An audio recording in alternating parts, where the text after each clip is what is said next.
Bismillahirrahmanirrahim. Assalamualaikum warahmatullahi wabarakatuh. Saya sudah lama rasanya menyampaikan tausiah ini, tapi baru di Sido Mulyo inilah rasanya ceramah dalam akuarium. Ya, ditengok orang dari luar. Ya Allah, tabarakallah. Sama-sama kita hormati Pak Camat beserta perangkatnya, ketua beserta seluruh pengurus masjid, hadirin hadirat, alim ulama, cerdik pandai, tokoh masyarakat, yang besar tak dihimbau gelar, yang kecil tak dapat disebut nama, encik-encik, perempuan, tuan-tuan, jemputan majlis. InsyaAllah semuanya dimuliakan Allah Subhanahu wa ta'ala. Amin ya rabbal alamin. Tema kita pada malam hari ini bersinergi membangun umat. Bersinergi ini bekerja sama. Bagaimana kita bisa bekerja sama membangun umat ini? Yang dibangun itu apanya? Sesuai dengan lagu Indonesia Raya, yang pertama dibangun itu adalah bangunlah jiwanya. Banyak yang tak hafal lagu Indonesia Raya nampak. Yang pertama dibangun dulu, bangunlah jiwanya. Setelah itu barulah bangunlah badannya. Jiwa ini bahasa Islamnya adalah membangun iman, membangun Islam, membangun spiritual, membangun akidah. Jadi masjid-masjid dan musola yang ada di Sido Mulyo bersinergi, bekerja sama untuk membangun akidah anak-anak kita, supaya mereka dalam keadaan la ilaha illallah Muhammadur Rasulullah sallallahu alaihi wasallam. Itu dulu, itu pokok pangkal yang pertama. Karena kalau selamat di akidahnya, yang lain mengikut insyaallah. Jadi masjid-masjid yang ada di Sido Mulyo yang tergabung dalam Ikatan Keluarga Masjid dan Musola ini mesti membuat program-program untuk anak-anak dan anak muda. Yang orang tua ini memang udah ke masjid. Orang tua tak ke masjid tak apa-apa, karena sebentar lagi mati. Tapi anak-anak ini kalau tidak kita galakkan untuk program ke masjid ini, dia diambil oleh warnet, diambil oleh game online, diambil oleh judi online, diambil oleh seks online, diambil oleh macam-macam online. Ibu pun hati-hati, laki ibu diambil oleh pelakor online. Mudah-mudahan selamat insyaallah, amin. Maka masjid mesti ada program malam dari maghrib ke isya. Jangan sampai masjid tidak ada program membaca Quran. Masjid kita ini masjid apa namanya? Saya tahu, kan ada tulisan. Pura-pura nanya aja. Masjid Al-Muhajirin ini mantap, aslinya banyak, cuman entah hidup entah tidak. Tengoklah dari panasnya ini, minta hidup. Masjid Al-Muhajir, Masjid Muhajirin ini dari maghrib ke isya ada anak-anak mengaji. Kalau tak ada anak-anak mengaji, maka carikan guru mengaji. Imam kita tadi masya Allah bacaannya bagus, luar biasa. Jadi anak-anak mengaji khusus. Tapi waktu saya sebut anak-anak, bukan berarti oma-oma ini udah pandai mengaji semua. Memang kalau pas ramai-ramai Yasin semua pandai mengaji. Tapi pas disuruh sendiri-sendiri, Ibu-ibu, ada pengajian khusus tuh ibu-ibu. Hari apa bu? Pagi apa sore?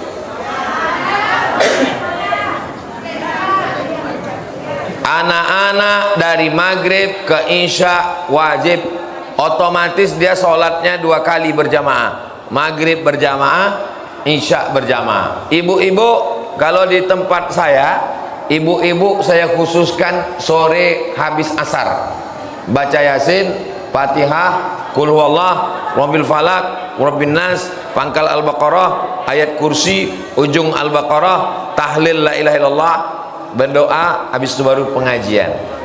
Jumat pertama akidah sifat 20, wujud qidam baqa mukhalafatu lil hawadisi qiyamuhu binafsihi wahdaniyah qudrat iradat ilmun hayat sama basar kalam. Pekan kedua hadis, saya yang mengajar. Pekan ketiga akidah. Pekan pertama akidah, kedua hadis, ketiga akhlak, keempat fikih, yang kelima baru tahsin, memperbaiki bacaan Al-Quran. Jadi yang masjid-masjid di perumahan Sidomulyo, Perumnas yang sudah ada dari maghrib ke isya ini tolong diteruskan. Siap Bapak Ibu menyuruh anak-anaknya ke masjid? Saya tanya sekali lagi, siap Bapak Ibu membawa anak-anaknya ke masjid? Ini janjinya udah diikrarkan dalam masjid. Jangan ada dusta di antara kita. Tapi walaupun kita sedang mengaji, itu kresek itu diisi juga. Yang pura-pura khusyuk, nampak lalu isi juga. Yang isi 2000 masuk surga, cuman agak lama sedikit. Bapak Ibu yang dimuliakan Allah Subhanahu wa taala, anak-anak ini kalau tidak kita bawa mengaji ke masjid, seandainya dia tempat agak sesat, mabuk-mabuk dia, sakau-sakau dia, karena pergaulannya di kuliah di kampus, tapi nanti di hari tuanya dia akan kembali ke masjid karena kita sudah meninggalkan kenangan. Ini anak-anak ini yang di jendela juga, tengok tuh anak-anak. Ini omak-omak pula ada. Hai guys, anak-anak inilah yang akan Bapak Ibu jamin bahwa Masjid Muhajirin ini masih ada orang sholat 50 tahun lagi? Jamin. Saya yakin 50 tahun lagi masih tetap ada tablik akbar di sini. Dari mana Ustadz yakin? Anak-anak inilah yang akan menghidupkan masjid nih, insya Allah. Sampai suara saya keluar, dengar kalian? Suara kalian tak ku dengar. Bapak Ibu yang dimuliakan Allah Subhanahu wa taala, jangan bangga dengan masjid yang besar, karena di Andalusia masjid besar sekarang jadi museum, tak boleh orang sholat di dalam.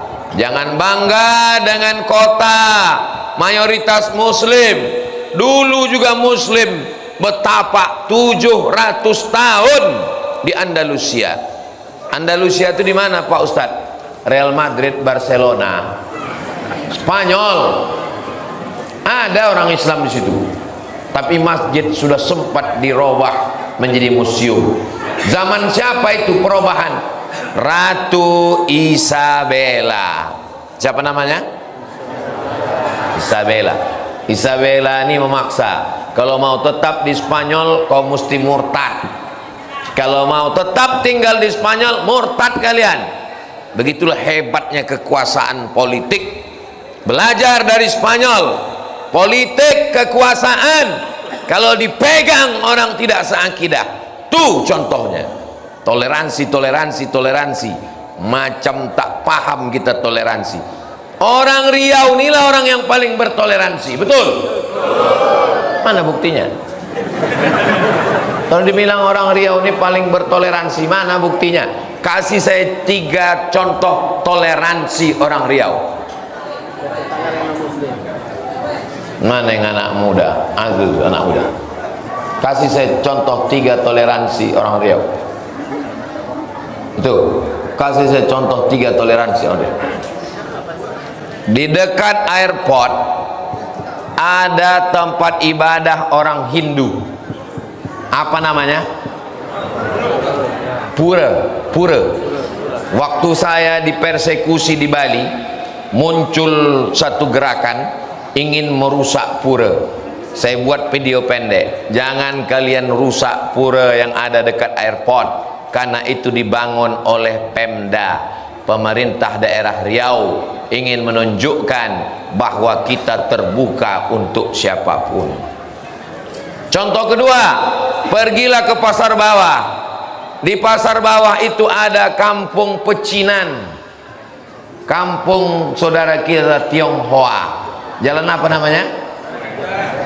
Inilah, kalian jarang ke pasar bawah. Jalan karet.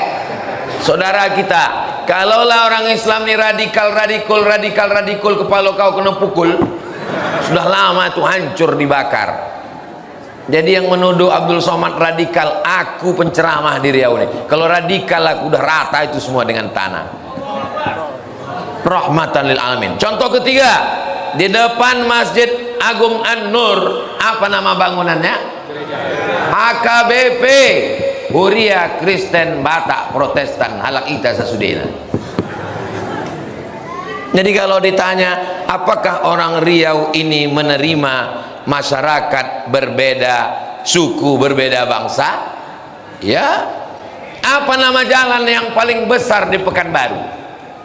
Jalan Sudirman. Paling panjang Jalan Sudirman, dari mulai tepi Sungai Siak sampai ke airport, kalau diteruskan sampai ke Teluk Kuantan. Jalan Sudirman paling besar. Apakah Sudirman itu orang Melayu? Jenderal Sudirman, panglima besar gerilya, wong Jawa, sedulur sederek sedoyo. Apa nama gedung yang paling besar di Jalan Sudirman? Gedung Suman HS. Apa arti HS itu? Hasibuan. Di sampingnya ada gedung lagi, kantor gubernur, namanya Gedung Kaharudin Nasution. Nasution itu orang Melayu. Mandailing Natal, Tapanuli. Riau terbuka untuk semua orang. Pekanbaru jumlah penduduknya 1.200.000. 1.200.000. Suku yang pertama Minangkabau, yang kedua Jawa, yang ketiga Melayu. Dengan bangganya orang Melayu berkata, bumi lancang kuning, bumi Melayu. Orang nomor 3. Di mana bumi dipijak, di situ langit dijunjung. Di mana orang Melayu bertanja, di situ perempuan bertudung. Allahu Akbar. Jadi kita bisa bersinergi kalau kita bisa bekerja sama antar suku, antar agama. Masalah antar agama, jangan ajari orang Riau ini bekerja sama, bersinergi antar agama. Tapi dalam masalah akidah jelas, wala ana abidum ma'abattum wala antum abiduna ma'abud lakum dinukum. Jangan latah, ini banyak latah. Berselawat pula di dalam tempat ibadah dia. Salatullah salamullah. Apa ini? Ini namanya sinkretis, menggabungkan agama. Saudara kita itu pun tidak senang karena itu merusak agamanya. Ini nanti akan lahir generasi yang membingungkan, seperti yang terjadi di Campa. Gara-gara ingin damai, akhirnya orang Islam bergabung dengan Hindu. Hindunya rusak, Islamnya rusak. Islam tidak, Hindu tidak. Kita ingin tetap Muslim, kau saudaraku dengan agamamu, kami dengan agama kami, tapi membangun lingkungan kebangsaan dalam bingkai NKRI. Kita tidak lagi tinggal di negara Kesultanan Melayu Riau Siak Sri Indrapura, karena Sultan Syarif Qasim II sudah menyerahkan kedaulatan tahun 1946 kepada Presiden Insinyur Soekarno. Sekarang kita sudah berada di Indonesia. Indo artinya India, Nesia artinya pulau-pulau. Indonesia pulau-pulau yang ada di Bali, India. Makanya kita agak-agak mirip-mirip India sedikit. Kulitnya aja, hidungnya jauh. Saya tadi terkejut pas selesai sholat. Assalamualaikum warahmatullahi wabarakatuh. Assalamualaikum warahmatullahi wabarakatuh. Pas saya tengok ada gambar, ada ustadz ganteng kali. Lama saya temenung, yang hebat lah orang ini mengeditnya. Sampai aku pun tak kenal. Masya Allah, memang dunia internet itu penuh kepalsuan. Saya takutnya ini direkam orang ini, difotonya, besok dipostingnya di Instagram sama Facebook. Temukan 8 perbedaan.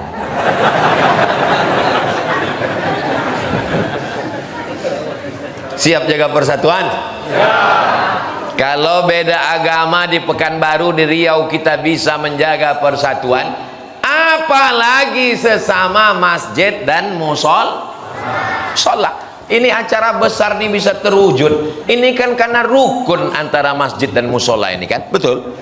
Walaupun penetapan masjid ini memang agak lama juga saya dengar musyawarahnya. Saking cintanya masjid-masjid nih. Setiap masjid nih katanya Ustadz Somad mesti ke masjid saya, Ustadz Somad mesti ke masjid saya. Sedangkan jadwal Ustadz Somad ini 1 bulan untuk Pekanbaru cuman 5 titik. Khutbah Jumat, Jumat sore, malam Sabtu, Sabtu subuh, Sabtu siang. Yang mau diisi ini 1000 masjid di Pekanbaru.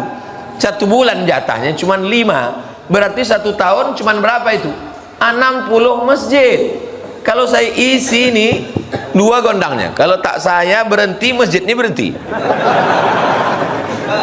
Alhamdulillah, bersatu musola dan masjid Sidomulyo, dipilihlah Masjid Muhajirin. Kenapa Masjid Muhajirin ini yang lulus? Saya yakin dan percaya karena dilihat dari sarana prasana, memang Masjid Muhajirin yang paling bagus mungkin. Karena saya belum juga nampak masjid yang lain.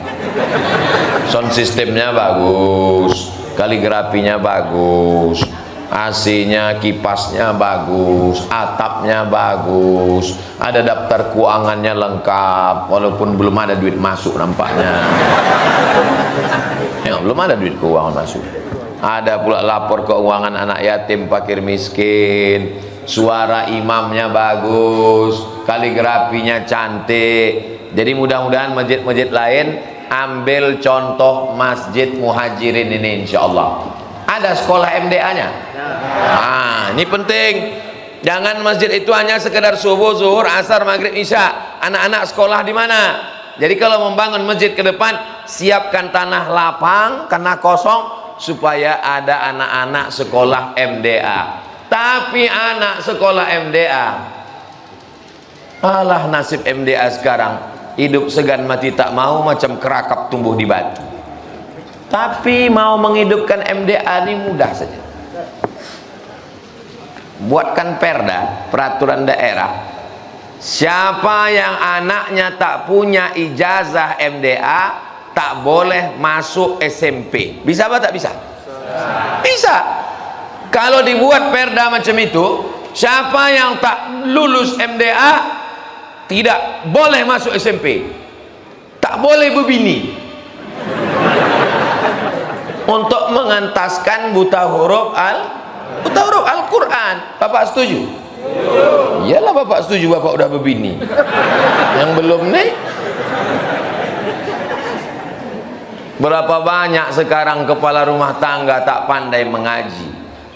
Waktu ditanya mengaji, pandai kau mengaji? Pandai pak. Coba baca. Wadduha wallaili idza saja. Rupanya kena hafal. Hebat Masjid Muhajirin ini. Disediakan tisu karena panas. Di masjid lain kalau kepanasan disediakan kipas angin.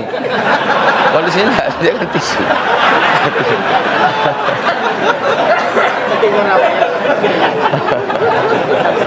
Bapak Ibu yang dimuliakan Allah, ada pula pengawalnya sebelah kanan. Pengawal pun kepanasan pergi pula ke belakang mencari kipas angin. Anak-anak jangan sampai tak mengaji, karena tanggung jawab mengaji ini tanggung jawab ayah atau ibu.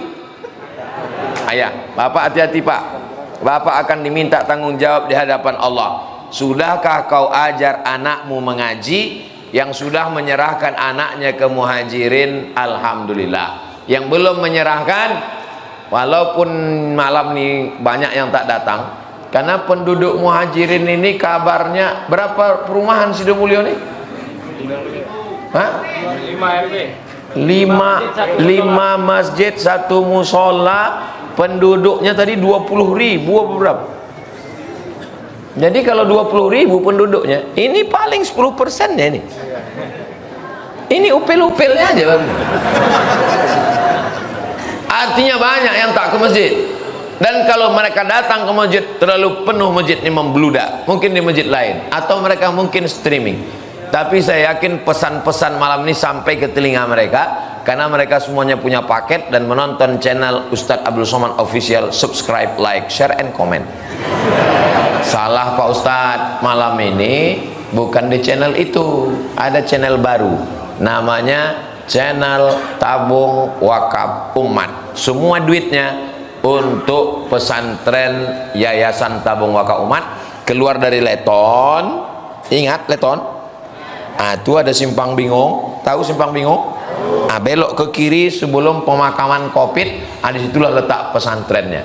Sebelum masuk TPU, singgah dulu ke YTWU. Kalau udah ke TPU, jangan ke YTWU lagi, karena kami tidak menerima hantu. Yang kami terima hanya manusia yang ada di situ. Oke, boleh buka handphone semuanya? Boleh, silakan buka handphone. Enggak, buka YouTube. Udah, buka YouTube. Tulis di YouTube itu Tabung Wakaf Umat. Tabung. Saya tidak ada ngajak subscribe untuk channel saya, tak ada. Channel saya itu 20 lebih subscribernya udah. Tabung Wakaf Umat. Udah dapat? Tabung Wakaf Umat. Itu dia. Subscribernya sekarang 455.000. Videonya 629. Itu dia. Video yang terakhir, ini khutbah saya tadi 3 jam yang lalu. Sudah ditonton 935 orang. Kenapa sedikit kali yang nonton? Bagi yang belum subscribe, subscribe. Saya rupanya belum subscribe. Udah aku subscribe Ustaz. Ngajak orang subscribe, rupanya kita belum subscribe. Keuntungannya duit dari TWU ini semuanya masuk. Jadi Bapak Ibu yang menonton channel ini otomatis sudah berinfak untuk Tabung Wakaf Umat. Tabung Wakaf Umat bukan punya Abdul Somad. Kalau mati Abdul Somad, mati Ustadz Al-Nob, entah mana di antara kami ini yang duluan, terserah Allah SWT. Kami tak ada meminta. Ustadz Al-Nob tak pernah berdoa, ya Allah matikan Ustadz Somad dulu, tak pernah. Saya pun tak pernah begitu. Kami selalu berharap bersama kami di YTWU, mudah-mudahan bisa bertetangga di surga. Bapak-bapak ikut juga, cuman agak lama sedikit. Insya Allah kita bersama dengan Nabi Muhammad SAW.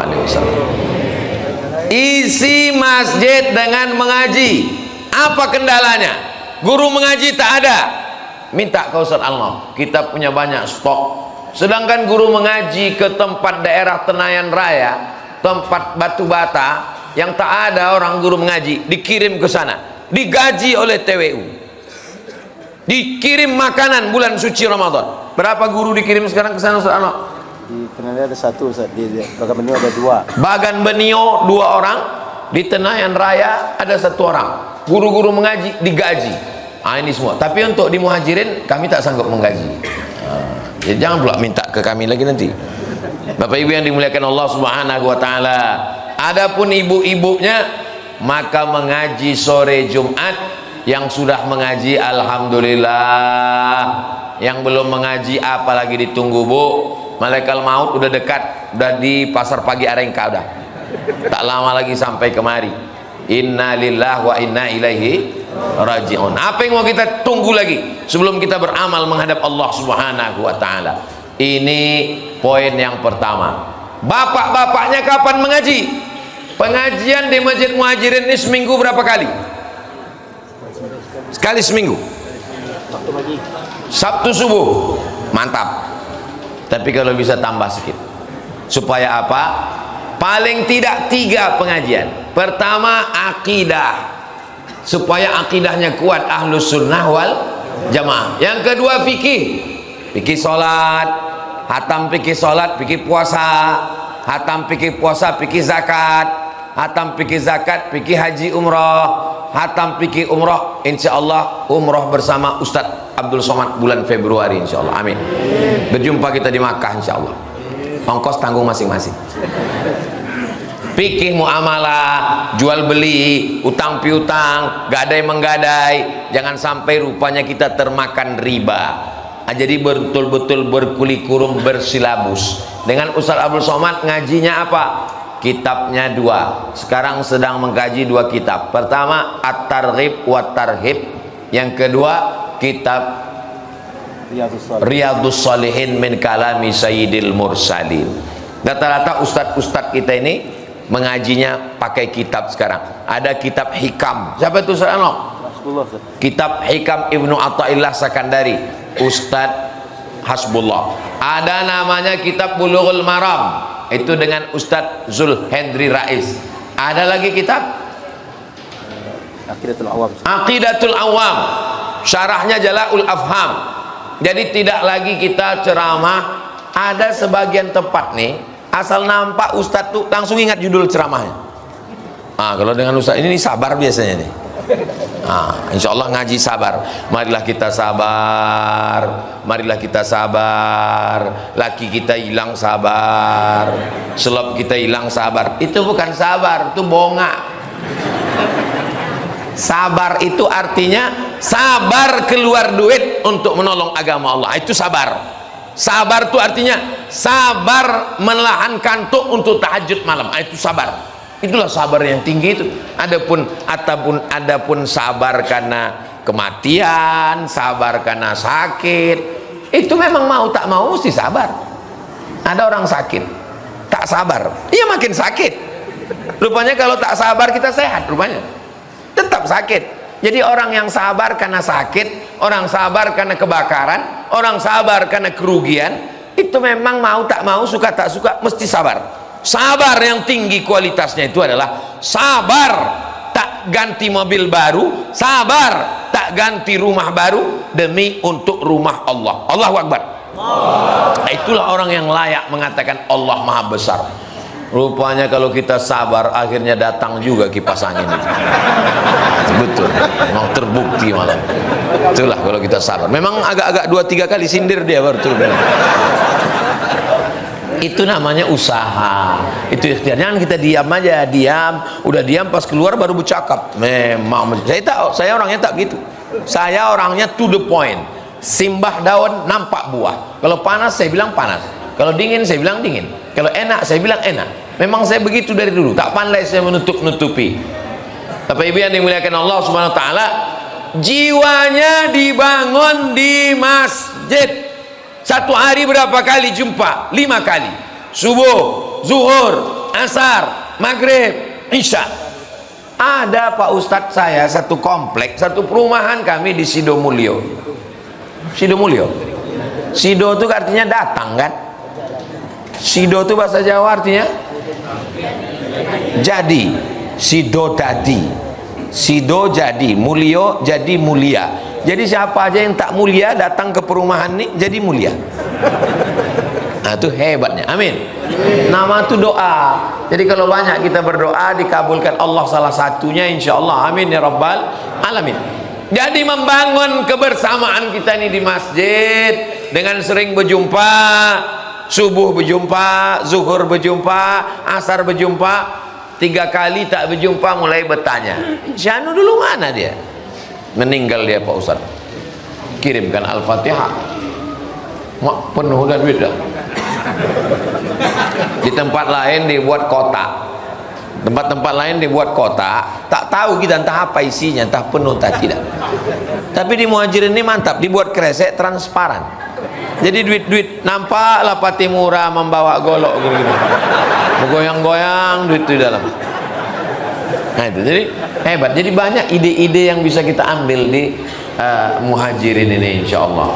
Jamaahnya militan luar biasa. Kalau ada jamaah di dalam pakai karpet, khusyuk mendengar pengajian, itu biasa. Tapi jamaah berdiri di pintu, itu luar biasa. Berdiri di jendela, itu luar biasa. Boleh jadi mereka ini lebih dulu masuk surga daripada kita. Kenapa kalian aminkan? Artinya semangat ini luar biasa. Kalau saya tengok wajah-wajahnya ini kebanyakan anak muda. Memang ada beberapa orang tua, tapi orang tua ini sebenarnya mereka ini anak muda yang terjebak di tubuh orang tua. Ini semangatnya.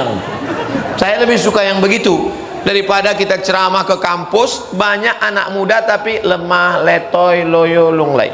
Saya bilang sama anak-anak muda di kampus, kalau saya jadi ceramah di kampus, saya bilang kalau menengok kalian anak muda kok bisa loyo, letoy begini, kalian kalau ada jenazah lewat kalian ikut aja. Iya, ada jenazah lewat, permisi sama keluarganya, pak boleh ikut ya? Boleh, masuklah kau ke dalam. Membuat semak Pekanbaru aja, menghabis-habiskan jatah aja. Tapi di Sidomulyo ini Masya Allah tabarakallah, masjidnya, musolanya bekerja sama, terwujudlah tablik akbar. Akhirnya kita pun bersama. Yang kita bahas ini apa? Ini membahas bagaimana kita ke depan. Yang pertama kita bangun adalah jiwa masyarakat ini. Melalui apa? Sholat berjamaah ke masjid, pengajian bapak-bapak subuh Sabtu, pengajian ibu-ibu sore Jumat, pengajian anak-anak setiap malam dari maghrib ke isya. Ada pengajian khusus remaja? Remaja ini jangan sampai diambil oleh habis anak muda diambil oleh narkoba, oleh macam-macam. Maka anak muda ini dibuatkan pengajian khususnya. Saya tanya beberapa anak muda, kalian kenapa tak mau ke masjid? Kami sebetulnya mau ke masjid Pak Ustadz, cuman penceramah ini ceritanya mati aja. Kami ini kan mau hidup. Iya juga. Apalagi kadang masjid ini horor. Udah ceramah ceritanya mati, dibuat pula di pintu belakang tuh keranda jenazah. Jadi anak muda ini ketakutan. Anak muda ini tidak mau ceramah terlalu panjang-panjang. Jadi sama anak muda itu dia mau lebih dialog interaktif. Nah itu. Jadi hadirkan narasumbernya Ustadz, Babinsa, Babin Kantipmas, dokter puskesmas. Minta ke puskesmas kecamatan.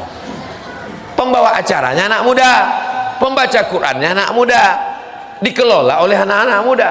Ke depan Bapak Ibu setuju kita buat begini? Nah, panitianya anak muda, disuruh dia bekerja, pembawa acaranya anak muda, baca Quran anak muda, narasumbernya 4, Babinsa, tentara, Babin Kamtipmas, polisi, dokter puskesmas, baru Ustadz Abdul Somad. Judulnya Bahaya Narkoba.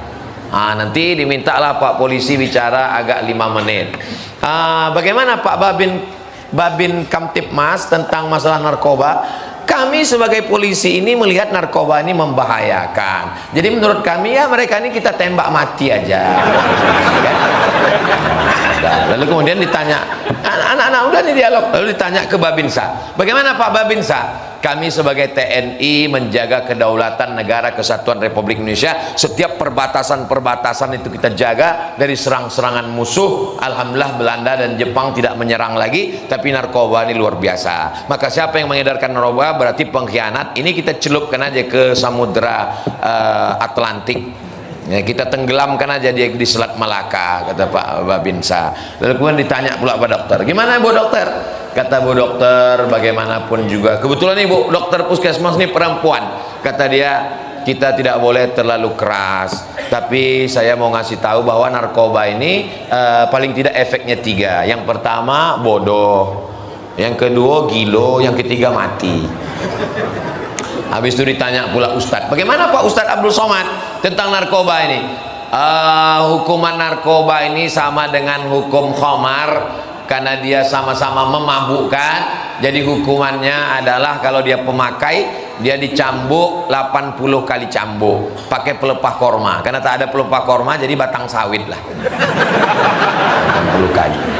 Nah, itu bagi yang pemakai. Bagi yang pengedar, karena dia mengganggu nyawa orang lain, maka hukumannya adalah hukuman pancung, yang insya Allah akan kita laksanakan besok pagi di halaman Masjid Muhajir. Insya Allah yang mabuk-mabuk hilang dari mabuknya, insya Allah. Sakau-sakau sehat walafiat. Jadi semuanya kembali ke masjid. Yang tuanya ke masjid, bapaknya ke masjid, amaknya ke masjid, anaknya ke masjid maghrib ke isya, ibu-ibunya ke masjid, anak mudanya juga ke masjid. Pokok pangkal masalah kita kalau jauh dari masjid. Ada orang seumur hidupnya ke masjid cuma 2 kali. Pertama akad nikah, kedua jenazah. Tapi alhamdulillah di perumahan Sidomulyo ada orang macam itu di Sidomulyo. Dulu memang ada, tapi udah mati dah.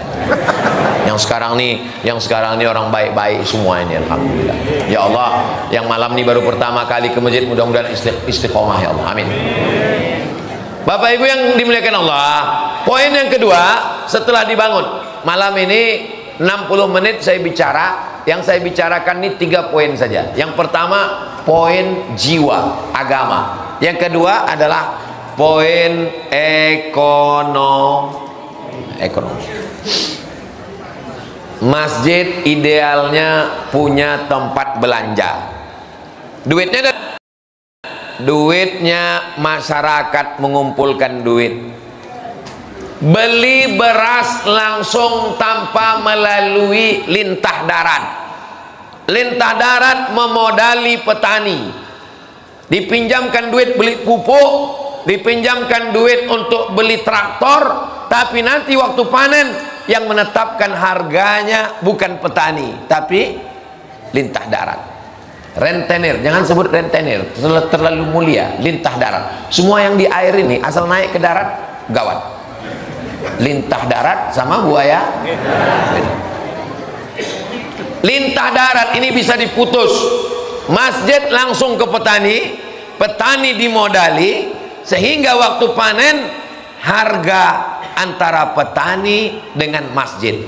Jadi masjid sudah menyelamatkan petani dari rentenir. Sekarang ada orang tak pernah ke sawah, tak pernah menanam padi, tapi duitnya lebih banyak daripada petani. Siapa dia? Rentenir. Siapa yang bisa menyelamatkan ini? Yang bisa menyelamatkan ini masjid. Duit orang masjid banyak. Ini jamaah nih kalau dihitung-hitung malam ini mungkin ada sekitar berapa TPS ini nampak? Ada 3.000, ada nih 3.000. Kalau dihitung sama jin ifritnya, sama Rokib Atid Kiroman Katibin, jadi kalau 3.000 orang, satu orang 100.000, 3.000 orang, satu orang 100.000. Jadi berapa duit terkumpul? Memang kalau belum makan malam nih payah ngitung memang. 100.000 kali 3.000, 300 juta. 100.000, 100.000, 100.000, 100.000. Kalau dikutip bapak, duit bapak 100.000, bapak mau enggak? Saya mau. Kutip sekarang, saya keluarkan sekarang. Lalu kemudian kita belanja. Habis pengajian, maka dibuat paket-paket sembako. Isinya beras, gula, minyak, kebutuhan pokok. Lalu kemudian dengan harga yang rendah, karena kita tidak melalui agen langsung ke petani, lalu kemudian menyelamatkan dari rentenir, dan hasil dari dagang itu hasilnya untuk masjid. Bagus apa tak bagus? Baik apa tak baik? Itulah yang dilakukan Nabi Muhammad SAW. Makanya orang Yahudi itu marah dengan Nabi. Kenapa orang Yahudi marah? Karena Nabi mengganggu pasar orang Yahudi. Sebelumnya mereka riba, tipu, bohong, dusta, timbangan dicurangi. Maka ada satu surat khusus tentang timbangan. Wailul lil mutaffifin. Celaka orang yang main-main timbangan. Siapa yang suka main timbangan? Yahudi. Jadi kalau ada orang di Pekanbaru nih suka main timbangan, berarti tak ada, aku bilang begitu.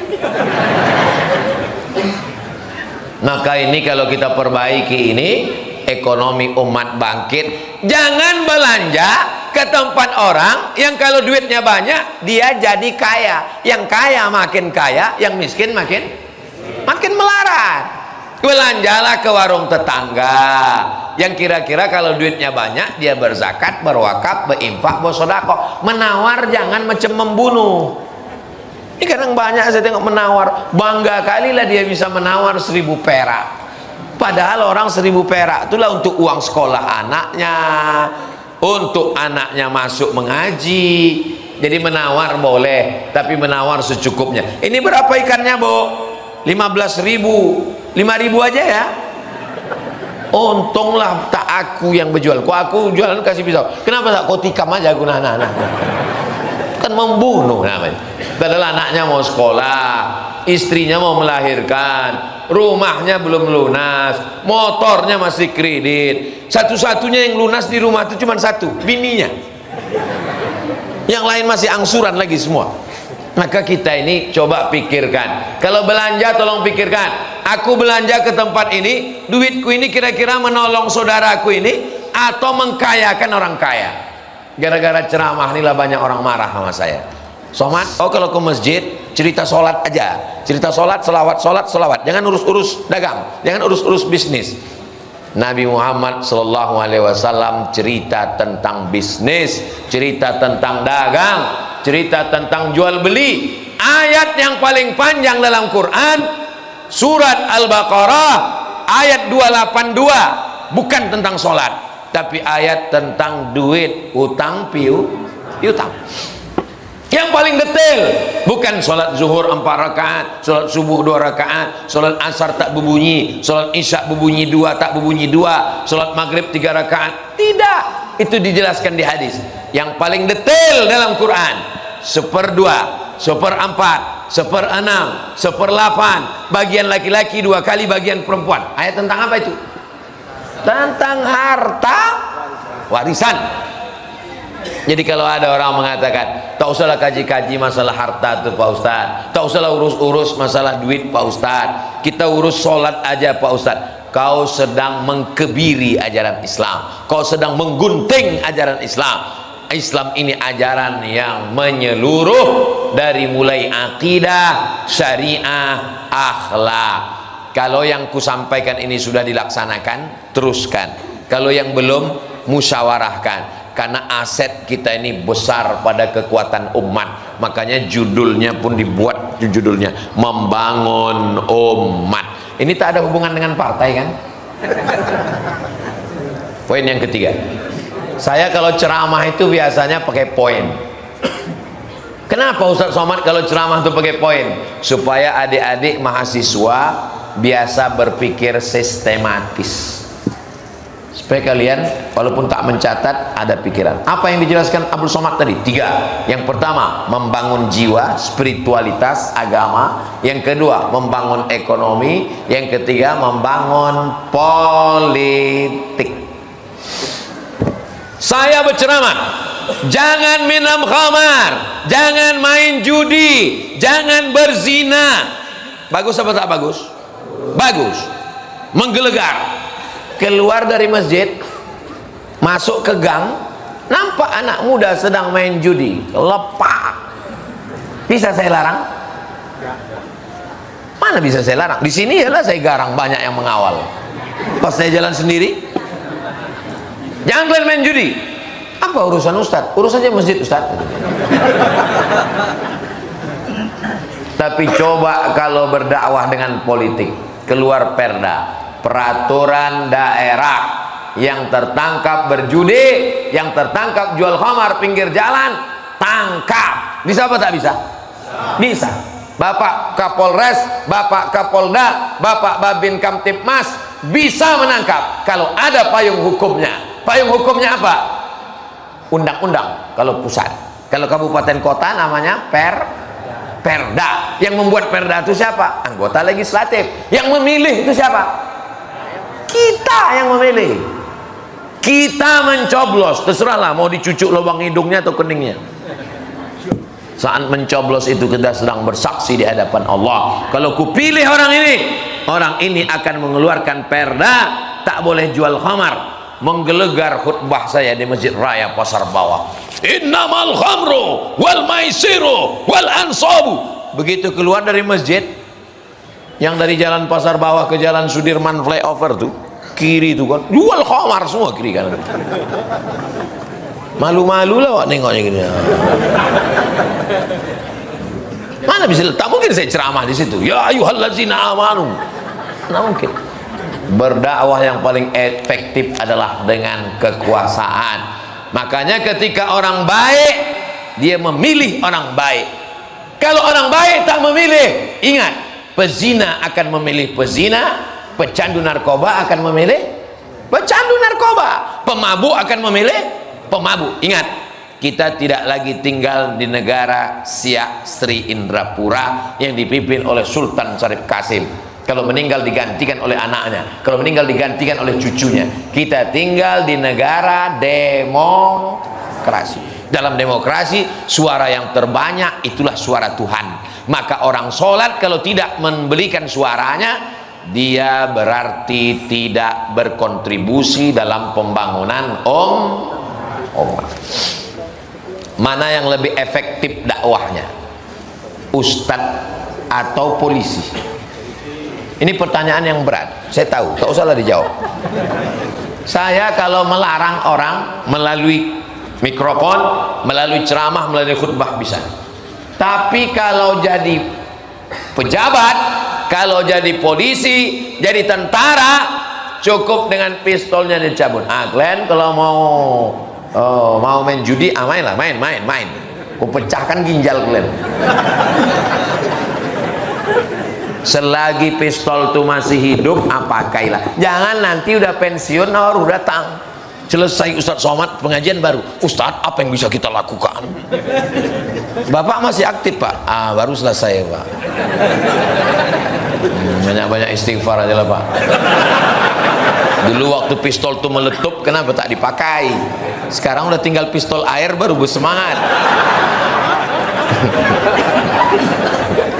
Tapi jadilah daripada mati su'ul khatimah. Kunci mendengar tausiah Abdul Somad itu satu aja, jangan tersinggung.